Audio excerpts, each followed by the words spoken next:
Bonjour Telos, c'est Marine qui vous parle et je vous propose aujourd'hui de vous partager une expérience interculturelle de notre collection.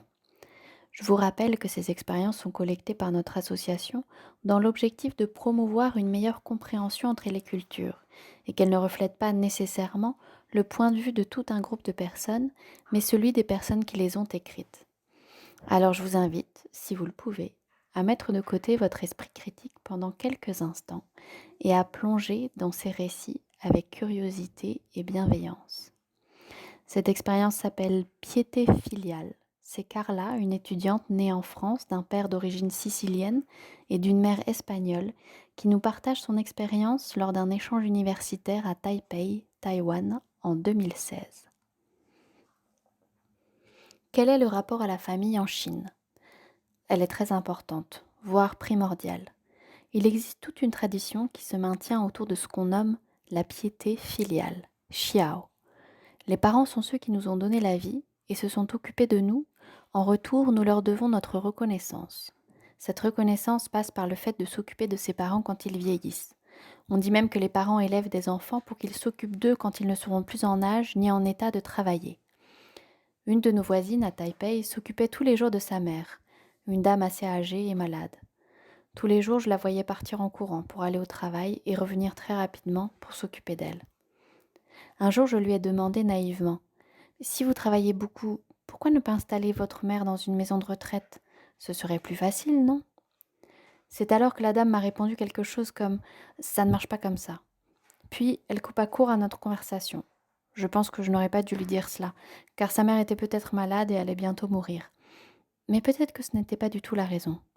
En effet, plus tard, je parlais de ma grand-mère qui vit dans le sud de la France à mon amie chinoise. Je lui expliquais qu'avec la distance, mes parents, qui vivent à Paris, ne pouvaient plus s'occuper d'elle et que c'était difficile, voire dangereux pour elle de rester seule. Ils allaient sûrement lui proposer d'aller en maison de retraite.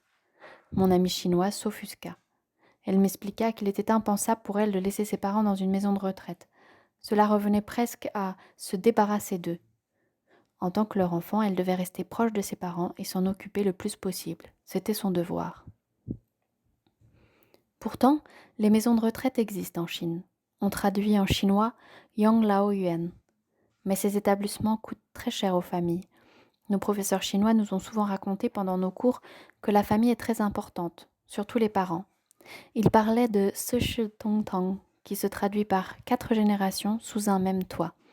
Ce qui signifie que dans une maison, les grands-parents, les parents, les enfants et les petits-enfants cohabitent. Ce terme est moins utilisé, et ce n'est plus vraiment d'actualité face à l'évolution de la société chinoise, mais il reste dans les mémoires. La maison de retraite est pour moi un endroit très difficile à vivre pour les personnes âgées, entre solitude et ennui. Peut-être que pour beaucoup de personnes, cela fonctionne bien. Pourtant, je ne voudrais pas que mes parents finissent leur vie là-bas. Je me surprends parfois à penser à la chinoise, et je crois même avoir adopté certaines de leurs valeurs. L'une d'elles est la conscience de la valeur de la famille. J'y suis beaucoup plus sensible qu'il y a quelques années.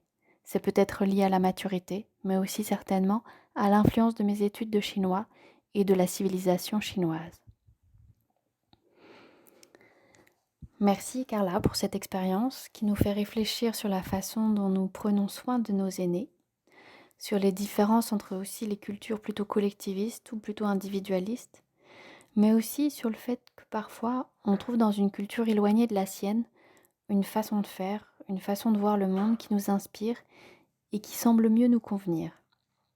Si vous voulez aller plus loin et connaître le point de vue d'une étudiante chinoise à Paris sur le même sujet, je vous invite à découvrir l'expérience interculturelle numéro 694 et qui s'intitule Seul à l'hôpital. Et enfin, si vous avez des commentaires, des réflexions, des expériences interculturelles à partager vous aussi sur ce sujet ou sur d'autres, prenez contact avec nous. Nous sommes tout oui, telosculture.org, pour une meilleure compréhension entre les cultures. À bientôt!